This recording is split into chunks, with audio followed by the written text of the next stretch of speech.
మరణాపాయము ఏ క్షణమైనా ఎక్కడి నుంచైనా దాడి జరిగి నేను చచ్చిపోవచ్చు. ఒక్కోసారి ఎంత వేదన కలుగుతుందంటే దేవుడిని అడిగాను, ప్రభా ఈ బాధ తట్టుకోలేనంత బాధ ఉంది ప్రభా, ఒకందుకు నువ్వు నన్ను క్షమించాలి. నేను ఎట్టి పరిస్థితుల్లోనూ ఆత్మహత్య చేసుకోను, ఎట్టి పరిస్థితుల్లో ఆత్మహత్య చేసుకోను. కానీ ఈ వేదన భరించలేక నా గుండె ఆగిపోతుందేమో, అలా ఆగిపోతే నన్ను క్షమించటండి.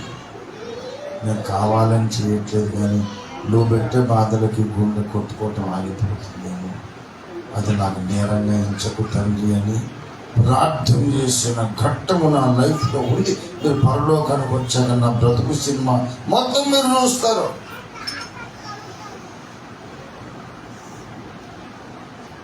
నా జీవిత కథ రాయమంటారు కొంతమంది, చదివి చచ్చిపోతాను బాబు అని చెప్పాను.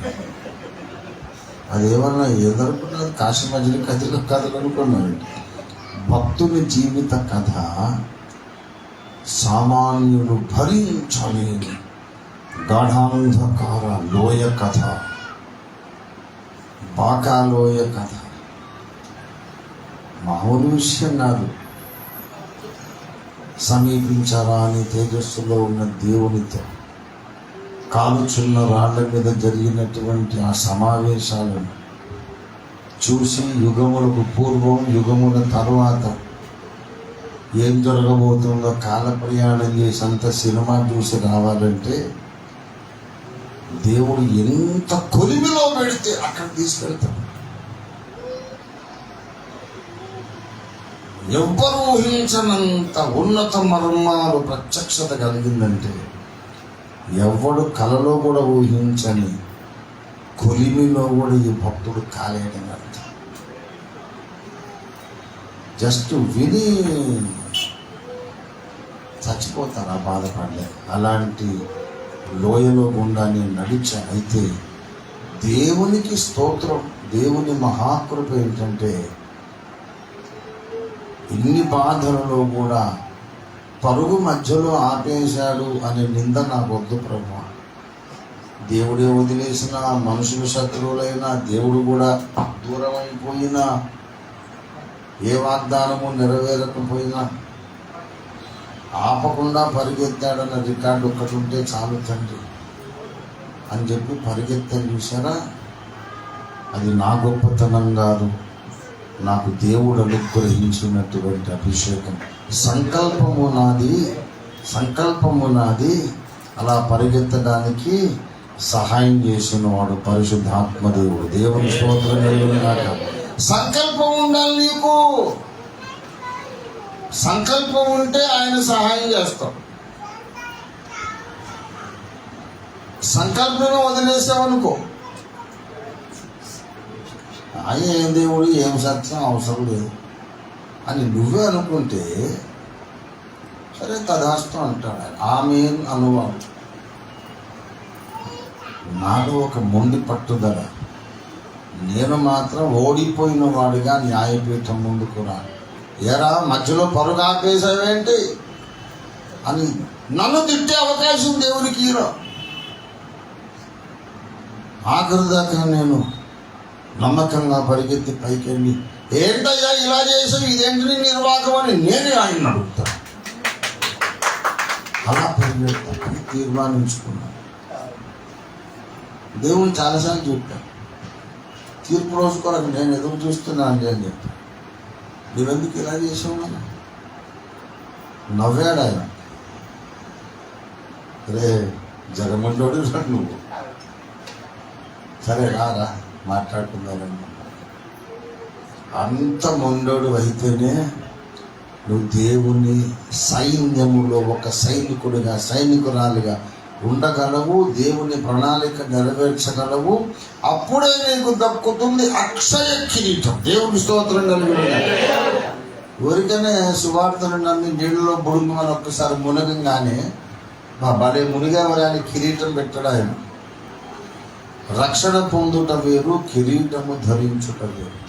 రక్షణ పొందుట వేరు, దేవుని మెప్పు పొందుట వేరు.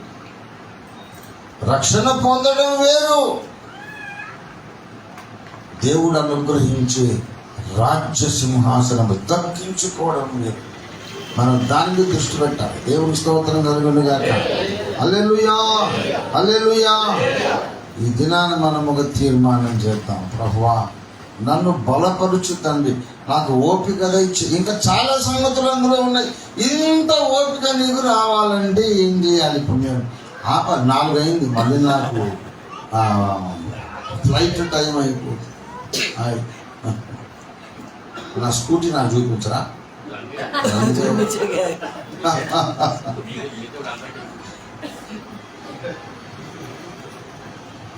నాకు వాక్యం చెప్తాను, ప్రభు చెప్పిస్తారు. సాయంత్రం అవుతుంది, రేపు అవుతుంది మళ్ళీ.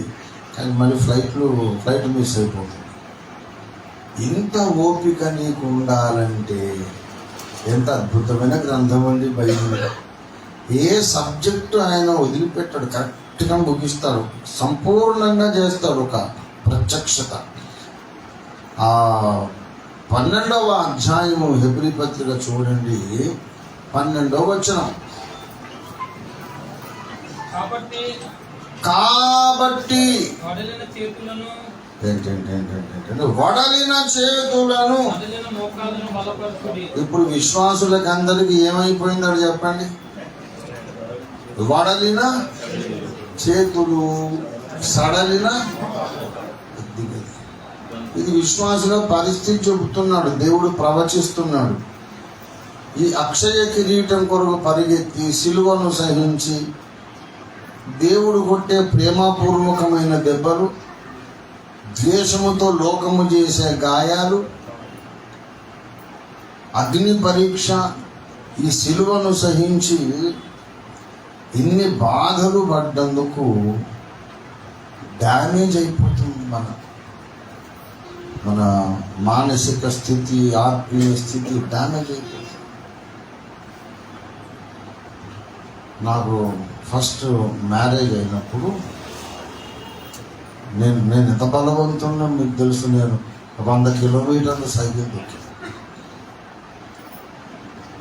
ఊరికనే పక్కనే కదరా, ఏమిటి వెళ్ళిపోదామన్నట్టు హైదరాబాద్ నుండి సూర్యాపేట. మళ్ళీ అలాగ ఊరికనే కాదు, హార్మోనియం దానికి నవారు అది మెడకేసుకొని ముందుకు పెట్టి వాయించుకునేవాడిని. తర్వాత మళ్ళీ సైకిల్ ఎక్కితే ఆ నవారు ముందుకు వస్తుంది, హార్మోనియం వీపు మీద వెనక్కి తిప్పి.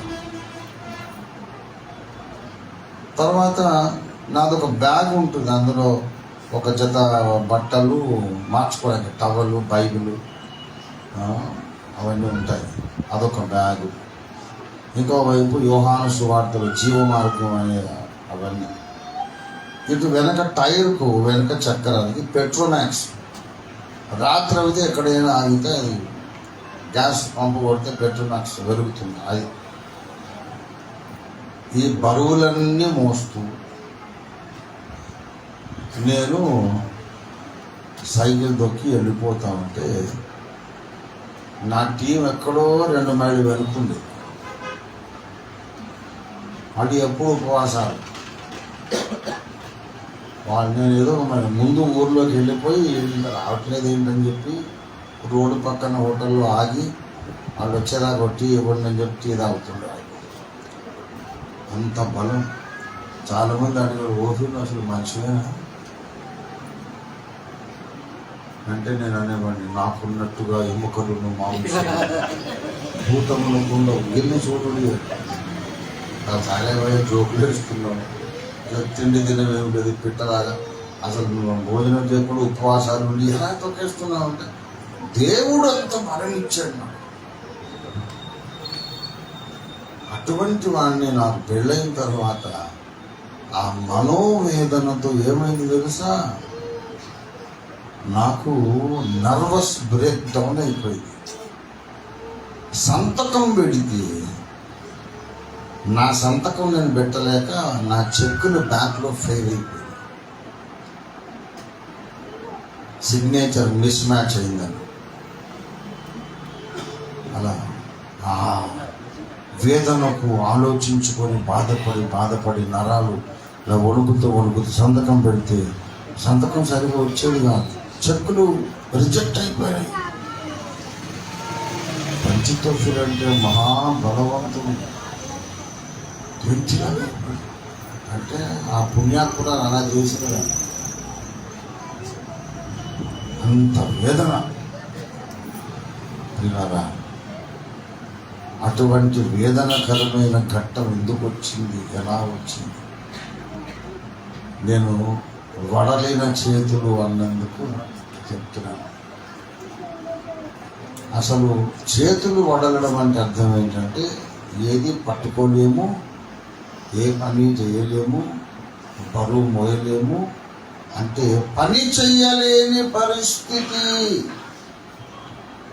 వడలిన చేతులు అంటే పని చేయలేని పరిస్థితి.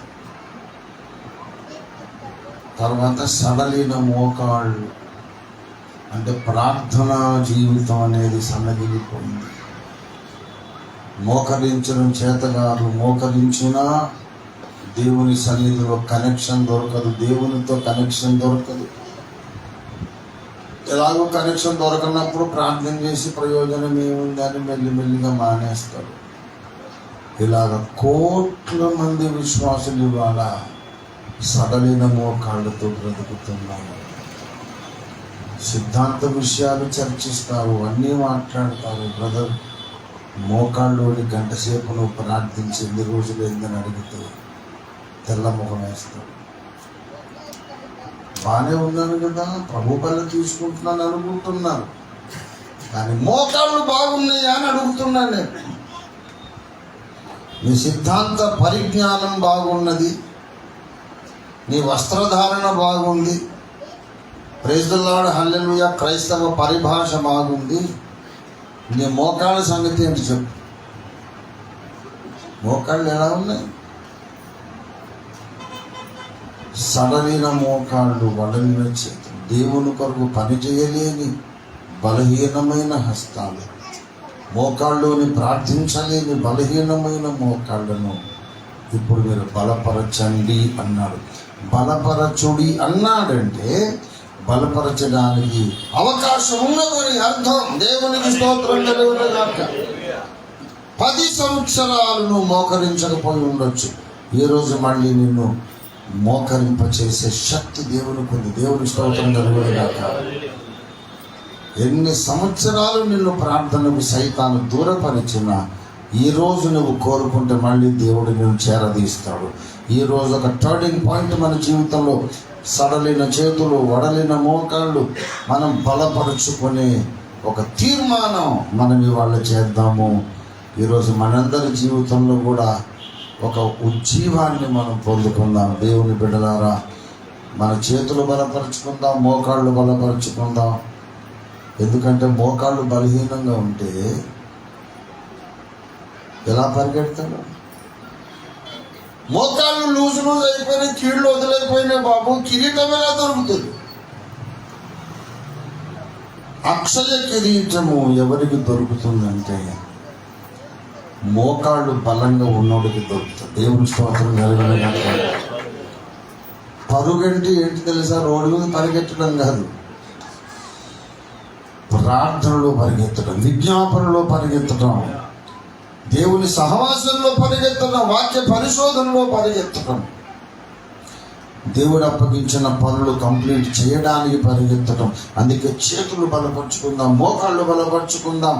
ముందున్న అక్షయ కిరీటం కొరకు మనము ధైర్యము తెచ్చుకొని మరలా ఒక నూతన తీర్మానంతో పరిగెడదాం. మీరైనా నేనైనా దేవుడిని అడుగుదాం, ప్రభు నా మోకాళ్ళు బలపరచు, నా చేతులు బలపరచు, ఓపికగా పరిగెత్తేందుకు సహాయం చేయమని అడుగుదాం.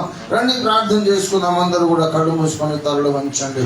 ఒక 5 నిమిషాలు మనం దేవుని స్తుతించి ఆరాధించి ఆ పిమ్మట ప్రార్థనతో ముగించుకుందాం. హల్లెలూయా.